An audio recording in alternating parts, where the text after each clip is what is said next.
Точно во 8 часот наутро, денеска задзвонија и првите училишни звона во основните училишта во Стајковци и Сингелич.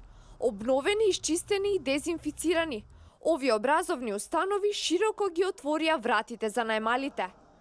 Во основното училиште Свети Кирил и Методи во Стајковци, денеска непречено со настава започнаа 490 ученика, меѓу кои 43 се првачиња.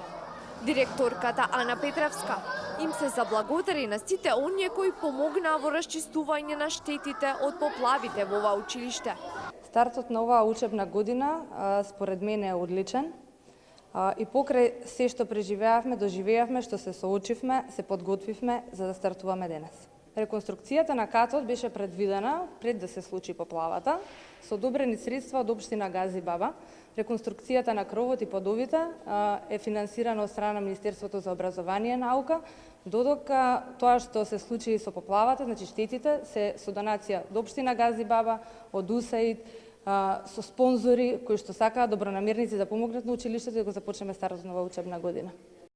И основното училиште 25 мај во село Сингелич беше едно од настраданите во поплавата на 6 август. Непол месец по несреќата, по интензивното внатрешно и надворешно реновирање. Ова училиште подготвено пречека околу 1500 ученици. Радосен сум денеска кога ги видам сите деца исклучиво првачиња, пошто се знаеме во каква ситуација беше Сингелич, поплавата што ни направи катастрофално. Меѓутоа денеска сум многу радосен кога ги видам сите деца се беа присутни. И имајќи ги предвид состојбите кои беа во населбата и во селото Сингелич, моје мислење е дека почнуваме како ништо да не се случило во нашата населба, благодарение на сите институции, организации, невладини, владини, сите помогнаа да дојдеме до оваа ситуација, да ја започнеме школската година без некој посебен проблем.